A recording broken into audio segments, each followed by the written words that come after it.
All right, this is probably one of the most popular, most frequently asked questions that I receive while being in the space that I'm in. And I'm going to explain to you why that is in just a second. But I want to make sure that you know to take notes, because some of these things that I'm going to be breaking down, people don't really say unless you pay someone to learn this information. So I'm going to give this to you for free. Okay, let's get into it. All right, what's going on, family? Welcome to another video. Today I'm going to be breaking down, again, another banger for you all. Today we're going to be talking about how do you know when to shift your LLC into a corporation? And if so, how do you do it? Let me first preface and say, what is an LLC? An LLC is a limited liability company. This is a single member entity. Okay, so there are different types of entities that are out there. You have sole proprietor, single member, multi-member, nonprofit, trust. There's so many different types of entities that are out there, but I'm going to be specifically talking about an LLC, which is a single member LLC, limited liability company.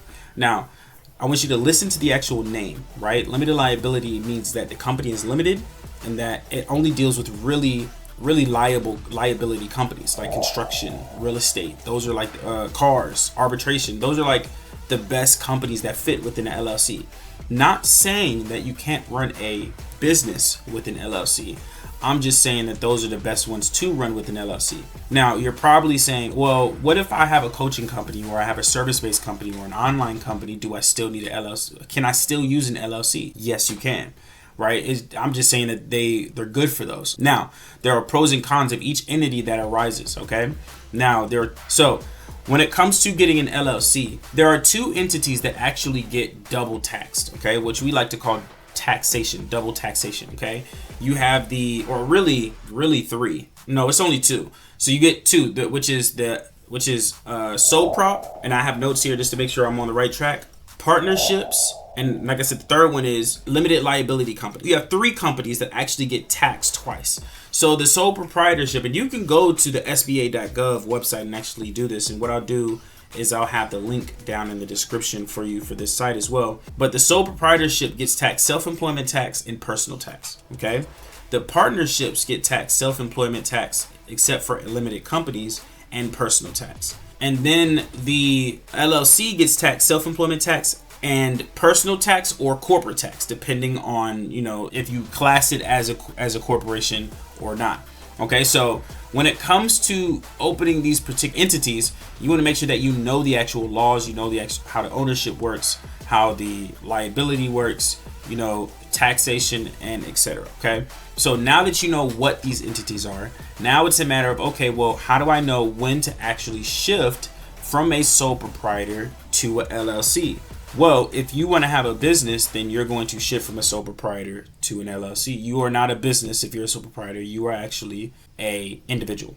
Okay. Governments don't like consumers or individuals. Okay. So let's say now you're at LLC. How do I know when I switch to a LLC to a corporation, like an S Corp or C Corp? And if you're wondering what the S or C stands for, S stands for subchapter S, C stands for subchapter C. That's really what it means. Okay, so, and there's taxation. That's like where to find the actual taxes and information regarding those particular entities. Okay, so how to know when to switch from an LLC to a corporation, or elect yourself as a corporation, or should you just convert on its own?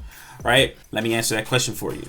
I'm going to go with first, how do you know when to shift to a corporation? One, you have to make a certain amount of income. I feel like when I've learned that a lot of the people that you're getting information from as a CPA don't really know what they're talking about, okay? Or give you the wrong information. And this is something that is true. And let me make sure to understand, a lot of the people that are in the trust industry, 1% of them only really know how to create a trust and help you understand what a trust is. 99% of them are going to give you incorrect stuff. So you have to make sure that you go to a trusted advisor when it comes to getting all of this information squared away, because it's dealing with your business. And it means that you also have to be aware and know what the hell you're talking about as well as a business owner. So when it comes to taxes, a lot of people say, hey, what's a good number to know when you switch? 50,000. I don't believe it's 50,000. I disagree. I don't think you should switch to a S Corp or C Corp when you're at 50,000. Logically and financially and mathematically, it does not make sense. Because what happens is when you switch to an S corp, you have to actually pay, you actually have to dish yourself a salary, right? And so picture you making $50,000, 30% taken off the top from the 50,000. Let's say, you know, 50,000 times 30% is 15,000, which means that leaves you with $35,000 in your name. You also have expenses, right? So you have 35,000. Let's say you have about $5,000 in expenses, right? That's $30,000, right? Now you got $30,000 left to actually pay yourself. And this is if you're doing it a traditional way. That we're not even talking about the profit first side, right? But let's say you're paying yourself a salary. Now you have to pay yourself a reasonable salary. So what would you consider yourself a reasonable salary? Because you still got to reinvest back into your business, right? So let's say you got you want to put 10,000 just by, you know, 10,000 back into your business. You're left with 20,000. What's a reasonable salary for that? $10,000. You want to only pay yourself $10,000 a year. $10,000 a year. Maybe you want to do the other 10,000 for something else. I don't know. But 10,000 divided by 12 means you're only making $833 of profit to yourself. That's cool. If you're satisfied with that, that's cool, right? But I would rather invest the rest of it into my business to scale faster, right? Instead of going 50,000 and then converting. It makes no sense to me. If anything, you need to be making $200,000 to $300,000 before shifting to an S corp or C corp, because that will give you at least a reasonable salary. You'd be paying yourself enough to be able to leave your job and do whatever you need to do to work full time as an entrepreneur. That's my personal philosophy. If you want to still do it at 50,000 and pay yourself $800 a month, then by all means do what you got to do, boo boo. I'm not mad at you, okay? But me personally, I'm trying to I'm working on thriving and in my business. And so I want to make sure that I have enough capital to be able to scale faster. And when you're at 50,000, you're really in survival and scale mode at the same time. You need to be able to put as much money and income into your business to scale as much as possible. Okay. So that is the knowing when to shift to a LLC to a S corp. Like, how do I know when I'm ready?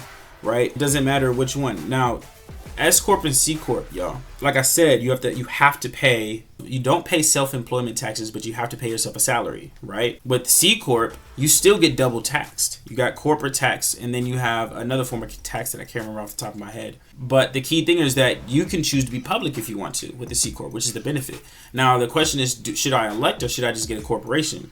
I honestly think that the best option is to be flexible, right? Which means that if you're an LLC, the best flexible outcome, best way to be as flexible as possible is to just class yourself as an S corp and have the benefits of the S corp while still being flexible as an LLC, instead of completely shifting to a C corporation and now you're kind of like bound by that entity, right? I'd rather be able to make a decision on how I want to move and be flexible on how I want to move as an entity. Okay, so that's just my personal go-to. So like, these are some of the things that I just wanted to give you tips on when it comes to building an entity, and like, should I build an entity? Should I not? Which one should I go with? How do I know which one to go with? I highly suggest you all start with the LLC. Do not get a sole proprietor. If you have more than one person in the business, if you are partners, then get you an LLP, not an LLC. An LLC is for single members. If you have partners, then you need a multi-member, which is an LLP for partners, okay? So I highly suggest you all tap into that. I appreciate you all for tuning into this video, and I'll see you next one.